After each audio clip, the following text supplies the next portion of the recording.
Hey y'all, Scott here. So you made a little bit of money in this horrid economy only to find that the Fed has more or less outlawed saving. So into the treacherous waters of the stock market bubble you go. But how to make a little money without too much risk of losing it all? Check out wallstreetwindow.com. Mike Swanson is a successful former hedge fund manager who opens a very real window into his main account, updating his subscribers on the facts of and the reasoning behind all his market moves. Follow along on paper or with real money and see what happens at wallstreetwindow.com. All right, y'all, welcome back to the show. I'm Scott Horton. This is my show, The Scott Horton Show. We're live here from 3 to 5 on Liberty Express Monday through Friday, right after the Tom Woods Show.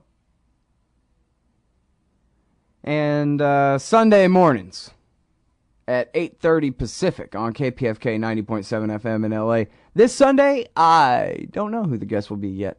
I guess you'll find out. Next up today is Gareth Porter, our good friend from Interpress Service, IPSnews.net. And also he writes for Truth Out from time to time. As I was telling you earlier, he won the Gellhorn Award for his work for Truth Out on the night raids and the targeting and the civilian casualties in the Afghan war there back in, I think it was in 2012. And anyway, so welcome back to the show. Gareth, how are you doing? I'm fine. Thanks very much, Scott. Glad to be back. That was 2012, right? Well, the award was given in 2012, so it reflected writing basically in 2011. Yeah. So there you go. So here's the thing. There's this guy. He's active duty. Daniel L. Davis, a colonel in the U.S. Army, as I understand it. And also, you know this guy because you've written about him and quoted him in your articles before, if I remember correctly. And so yeah. I guess, first of all, can you explain to me how it is that the Pentagon would let a colonel write an article about how they're wrong about everything about the horrible, terrible war that they're prosecuting? That's a very interesting question, Scott. And indeed there is, I think... Not that I'm against it. No, I mean, it's a very interesting story, and it is instructive that this is happening, that it can be done. I think you have to understand a couple of things about Danny Davis. He is... totally a man of total integrity, and at the same time a man who has gone through channels. He has basically hewn strictly to regulations at every stage of his whistleblowing, and he is indeed a whistleblower, and he is a whistleblower in the sense that he has called attention to misrepresentations and lies by senior officials of the Army, and including David Petraeus, of course, in the case of Afghanistan. And he has done so in a way that makes it clear that he speaks only for himself, but that he's exercising his First Amendment freedom. And he has done this now a couple of times. First, if I remember correctly, in 2009, in regard to the war in Afghanistan. Mm-hmm. Has it been that long? Okay. I think so. Yeah. I believe I'm right in that. So. Yeah, I'm not arguing with you. And then, of course, again, in most recently in 2011. So he has been a thorn in the side, certainly, of the Pentagon and high level brass in the Army, in particular. But he has done this whistleblowing in a way that they found it, shall we say, not convenient to essentially punish him. And they could have tried to do that. I'm sure they have done that in other cases where somebody has done something to piss them off. But I think Danny did his whistleblowing in such a careful way. And for one thing, I mean, he got it into the news media. He was interviewed by the New York Times on front page story, and that led then to a number of appearances on network television. And I think at that point it became just too difficult and too costly for the military and the Pentagon to crack down on him and punish him for his dissenting views. And so, I think what he has done here.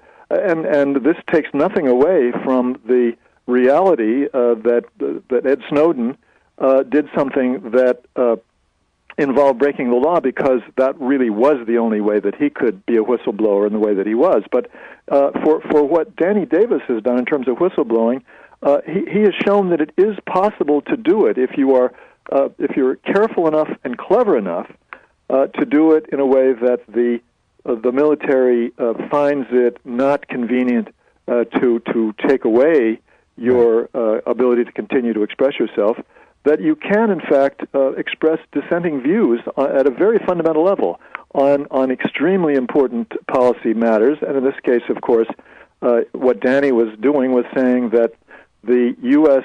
strategy in Afghanistan is going to be a disaster, and then after it is shown to be a disaster, he pointed out the ways in which it was a disaster. Mm-hmm. Yeah, I mean, and that really is the bottom line here, is that he is a whistleblower, and so this isn't insubordination. It's sound advice from somebody who, you know what, damn it, Captain, if I got to go over your head to the people, I guess I'll have to. But it does have that, like you said, pure integrity, just trying to do the right thing here kind of attitude written all over it. So it's hard for them to prosecute it as, well, and also he's a colonel and not some specialist. Which kind of matters too, right? Well, that's right, and don't forget that he served extremely honorably in Iraq in a situation where he, in fact, was he had to be medevaced to the United States for medical treatment for a number of months. So he is somebody who has been repeatedly in combat situations in Iraq and Afghanistan, and in his most recent tour of duty in Afghanistan, he had an extraordinary opportunity to travel all over the country to visit the places where the United States had troops. Now talk about that. What was his job? Because I was actually just kind of remembering that off the top of my head from a few years back when I was talking about. He was working for a special project which was intended to basically to maximize the effectiveness, if I remember correctly, and if I can reasonably accurately recall the description of what he was doing, it was to improve the weaponry and other material and technology available to the troops in Afghanistan. So he was essentially continuing to evaluate the situation throughout the country for the purpose of recommending ways in which their material and technology could be improved to the maximum. And this really meant then that he went everywhere in Afghanistan and met with virtually everybody of all different ranks and all different job descriptions, correct? All different job descriptions and all ranks. That's the most important thing. He was dealing with the grunts as well as the officers at different levels. And he, in fact, really the greatest value of what Danny did in his final report, which was a very long, if I remember, 75 pages roughly. What he did, which had such value, was that he got the straight dope from guys who had absolutely no reason not to tell the truth, and he learned from them he got some extremely important insights, including information about the fact that in one location after another, he found from the people that he talked to that the Afghan units with which they were working were uniformly in contact with and clearly had understandings with the local Taliban units. And so that really is, I think, the single most important insight that Danny has given us, that in fact throughout the country there were these understandings, not just tacit, but in many cases explicit, because he was told that they had intercepted phone contact between the local Afghan unit that they worked with and the Taliban, the local Taliban in the area. This gives the lie to the official line that our Afghan military allies are constantly improving their ability to carry out operations against the Taliban, and that we're therefore this is one of the ways in which the war has been continuing to progress. Yeah, well, now, did you ever see, by the way, that movie, the Vice documentary, This Is What Victory Looks Like? I believe, let's see now, refresh my memory. I saw a couple of theirs, and I don't remember if that's one that I saw or not.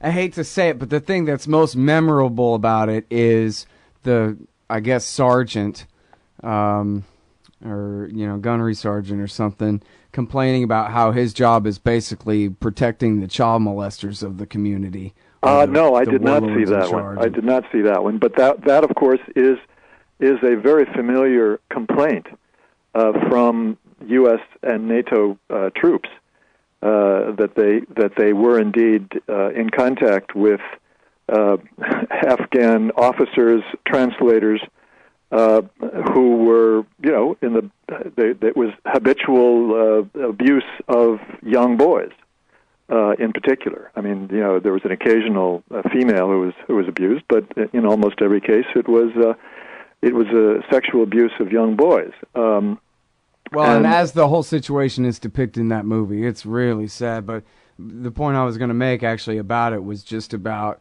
the situation on the ground where I guess it's the Afghan military in the north, in the south where it's and I guess in the east where it's more the Pashtuns, they call them the Afghan police, but basically it's the same thing. The guy's bribed by America to not fight Karzai for now, or whatever it is, or his allies for now.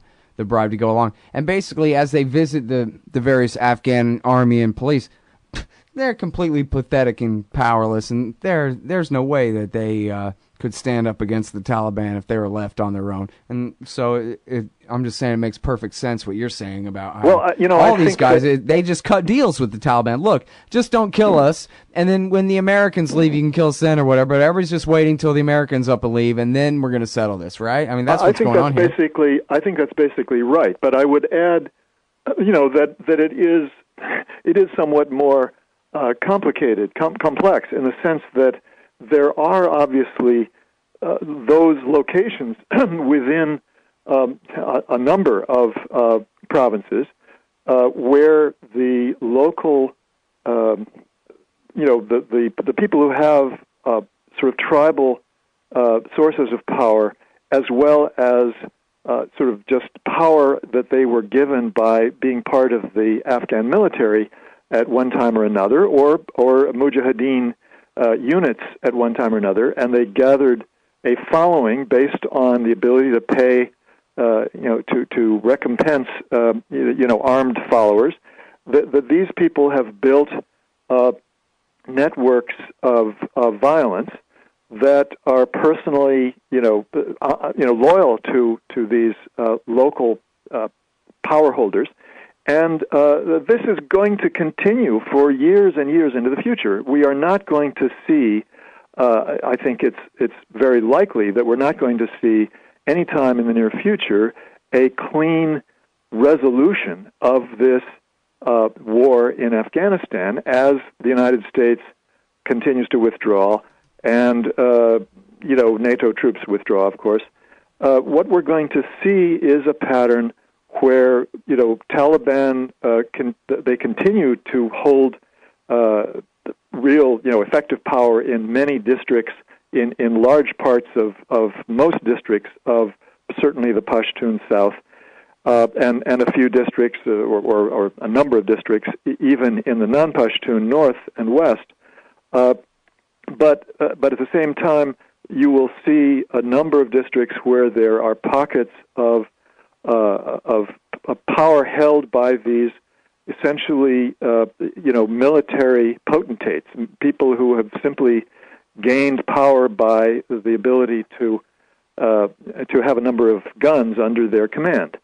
And I mean, they are corrupt, they are brutal, they have no loyalty but to themselves, and they use their power, to amass more power, to make money, and this has, of course, been a source of enormous resentment on the part of much of the Pashtun population, certainly, and a cause for them to rally to the Taliban in the past. But I think we're going to see that pattern is going to continue for quite a while, and ultimately, I think it's most likely that the Taliban will certainly consolidate power over the Pashtun South. But there's a theory that has been put forward by an analyst I just read the last few days, suggesting that that there is a pattern here in which both sides, both the Taliban and these local power holders, are profiting from the present situation. The Taliban take advantage of the fact that there are these horrible, people who hold power locally with no more rationale than simply to maintain their power and to get more and more money and more power. They gain from that politically, but at the same time, these power holders continue to take advantage of the situation in various localities to maintain their power. So, the point of all this, I think, is that what the United States is going to leave in Afghanistan is an even greater mess than would be the case if the war could be rolled up and finished quickly and the Taliban win. Because I think that would be a better situation for far more people in Afghanistan than what we're leaving behind for the next several years. Was the coin doctrine and the surge just a big hoax? Well, at one level, certainly it's a big hoax because it's part of a broader, set of institutional mechanisms for maintaining the military's budget and its political sway in this country. Clearly that was its primary function, to persuade the American people that everything's okay, just trust us, and we have a plan in Afghanistan, when in fact they did not have a plan that had the slightest possibility of success. If you ask me, put a gun to my head and ask me, did David Petraeus know that this was a complete sham and a lie and that it had no chance of success? It's probably, not so clear-cut. This is back to, the old question that we've gone over time and again on your show. Are these people simply lying, or is it more complicated than that? And, for Petraeus, I've suggested, I think in the past, that he convinced himself on the basis of his so-called triumph in Iraq, his hat size grew several sizes very quickly in the aftermath of that, of being sort of lionized by the media and the political elite. And I think he did rather begin to believe that he was capable of working magic in Afghanistan as well. But and I've read Catch-22. I know that the generals in charge, they don't do like Colonel Davis and go around and talk to everybody in a real honest way. Hey, let's step outside and smoke a cigarette and have an honest conversation. No, totally to the contrary. Scott, I mean, one of the things that Danny documented is that, well, maybe he didn't put this in his report, but he told me about this, that he recalled briefings, military briefings, in which a three-star general would be telling the briefers, the lower-ranking officers, intelligence officers, that what they were suggesting, which was questioning, the success of the strategy in Afghanistan, that he didn't want to hear about it, that they were wrong and he knew better, and that he didn't want to hear such dissenting views. In effect, I mean, that wasn't the exact wording, but that was the effect of what this general was telling the intelligence briefers. And so, I mean, they systematically sort of tried to discourage lower-ranking officers from telling the truth, essentially, in Afghanistan. That was part of the deal. Yeah. Well, and, I remember talking with Michael Hastings back in, I guess it would have been 2010, when everybody was so excited about the political scandal over McChrystal. I actually read the whole article, and the whole article was about what a joke the surge was, and of course how brutal it was if you were on the receiving end of the special forces, but then how the rest of the army, 100,000 of them, their job was then to stand around and be traffic cops and trick the Afghans into loving them for being such great traffic cops all day or whatever, and meanwhile they're just getting shot at, and the whole thing is crazy, and the morale was at the lowest point, and that was at the height of the damn thing. And the average grunt was saying, this is ridiculous. Absolutely right, that by 2000, by the time that Petraeus took over, there was sufficient evidence to be able to say that this is a failed experiment. But, of course, that was, you were talking about mid-2010, July 2010, and remember that Obama had decreed that there should be a beginning of withdrawal and turnover of responsibility to the Afghan government and troops by mid-2011. So, unfortunately, they were empowered in a sense to have another year, essentially, and so Petraeus comes in there with another year ahead of him to play games, and that's exactly what he did. I mean, he was clearly he did within that first year. He definitely was scamming, and I'm sure you remember the story that I did about his claims within the first 2 or 3 months, first couple of months, that he was in Afghanistan, claiming that they had captured 1,300, if I remember correctly, Taliban, and that was, a huge success, and this showed that they were on the right track. Well, of course, that was a complete lie, and he knew it perfectly well, because the records showed that these people were released within, the vast majority of them were released within a matter of weeks. Because they had no evidence whatsoever that they were not civilians. I mean, they were civilians. It's like a quota for the NYPD. Let's go out there and round up some black guys. Right, exactly. It was a scam, and so what I said about Petraeus at the beginning of his going to Afghanistan, when he might have felt that, well, I can do this, I think very quickly he began to realize that this was much more intractable, and he was forced to engage in a bunch of scams. I think that's the bottom line. Yeah. Well, I guess Gates. Did you learn anything from Gates's memoir so far? The media about it yet? About as far as the argument about getting into the surge. Well, no, I haven't seen the book, but I'm quite sure that there's nothing more than what was reported. In the news media about what Gates was saying. He didn't want to get into any of those details. Obviously, this was not in his interest to go beyond just a few little dabs here and there to make the impression that he was seeking. And of course, the impression he was seeking to make was that he was the man who cared about the troops that he was sending off to war. Whereas he did not get the feeling that the president really cared about the cause, as he put it.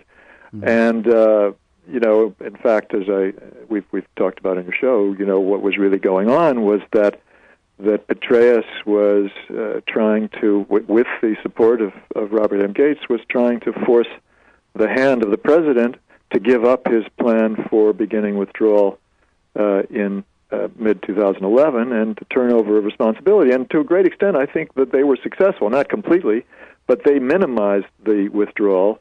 It was much less than what the White House and Joe Biden wanted to do. And I think, it's just another chapter in the spinelessness of the White House in the face of military, of the political power of the military in the Pentagon. Right. Yeah, where basically they're all just a bunch of Lyndon Johnsons. It's not going to end on my watch. I'm not going to be the one where the... Well, I think they're worse than Lyndon Johnson. My argument is that Lyndon Johnson did, in fact, hold out much longer than people understand or realize. But I just mean where he's on tape saying he knows that he can't win, but he ain't going to be the first president to lose a war. Let Dick Nixon take the rap for this damn thing. You know. Well, yeah, he said that. I mean, he didn't say he knows he's going to lose the war. I don't think in that particular tape. But he was basically saying we want the Vietnamese to step up and do their part and kill a lot of Viet Cong. And also, he didn't want it to be part of his legacy that he was the first American president to lose a war. There's no doubt he didn't want to be the loser, and he was trying to find a way to avoid that. But in the end, it's absolutely true that the Bundy brothers had agreed in early 2005 that Lyndon Johnson was ready to lose the war. in 2005, in 65. 65. I always do it. Thank you, Scott. I always do that. You have to catch me. Hey, I do it too, all the time. Yeah, they believed, and they said in their memoir, and Bill Bundy said this in his memoirs, that Lyndon Johnson wanted to lose or was ready to lose the war. He refused to start the bombing, and that's what they concluded. All right, anyway, so what about this? Robert Gates did admit, which was obvious at the time, we talked about that time, it was the most clumsy failed coup in the world, right? When the putsch of 2009, where they tried to rig the election, but Karzai outrigged them and survived their botched attempt to put Abdullah in there. Remember the New York Times ran a report smearing Hamid Karzai's brother as a CIA agent drug dealer. Are you there? All right, well, the light's still green, but I don't hear Gareth, do you? All right, well. Gareth Porter, everybody, the great Gareth Porter. The world's greatest reporter. Well, anyway, he's really good. All right, so I'm Scott Horton. This has been my show. Thanks very much for listening for the Sunday show on KPFK. But anyway, thanks very much for listening, everybody. I'll see you back here Monday, 3 o'clock Eastern on Liberty Express. Hey, I'm Scott Horton here for The Future of Freedom, the monthly journal of the Future Freedom Foundation at fff.org/subscribe. Since 1989, FFF has been pushing an uncompromising moral and economic case for peace, individual liberty, and free markets. Sign up now for The Future Freedom, featuring founder and president Jacob Hornberger, as well as Sheldon Richmond, James Bovard, Anthony Gregory, Wendy McElroy, and many more. It's just $25 a year for the print edition, $15 per year to read it online. That's fff.org/subscribe. And tell them Scott sent you. Don't worry about things you can't control. Isn't that what they always say? But it's about impossible to avoid worrying about what's going on these days. The government has used the war on guns, the war on drugs, and the war on terrorism to tear our Bill of Rights to shreds. But you can fight back. The 10th Amendment Center has proven it, racking up major victories. For example, when the U.S. government claimed authority in the NDAA to have the military kidnap and detain Americans without trial, the nullifiers got a law passed in California, declaring the state's refusal to ever participate in any such thing. Their latest project is offnow.org, nullifying the National Security Agency. They've already gotten model legislation introduced in California, Arizona, Oklahoma, Missouri, and Kansas, meant to limit the power of the NSA to spy on Americans in those states. We'd be fools to wait around for the U.S. Congress or courts to roll back Big Brother. Our best chance is nullification and interposition on the state level. Go to offnow.org, print out that model legislation, and get to work nullifying the NSA. The hero Edward Snowden has risked everything to give us this chance. Let's take it. Offnow.org. Hey, I'm Scott Horton here for cashintocoins.com. So you want to buy some Bitcoins? Cashintocoins.com makes it easy and 100% anonymous. Just deposit the money into their account at any Bank of America, Wells Fargo, or credit union with shared branching, and then just email them a picture of the receipt with your Bitcoin address and you get your Bitcoins. A simple, clean, anonymous way to get Bitcoins. In a tough, competitive new market, cashintocoins.com has the advantage. A great system and great customer service to keep you coming back. That's cashintocoins.com. What was the only interest group in D.C. pushing war with Syria last summer? AIPAC and the Israel lobby. What's the only interest group in D.C. pushing to sabotage the nuclear deal with Iran right now? AIPAC and the Israel lobby. Why doesn't the president force an end to the occupation of Palestine, a leading cause of terrorist attacks against the United States? AIPAC and the Israel lobby. The Council for the National Interest is pushing back, putting America first and educating the people about what's really at stake in the Middle East. Help support their important work at councilforthenationalinterest.org.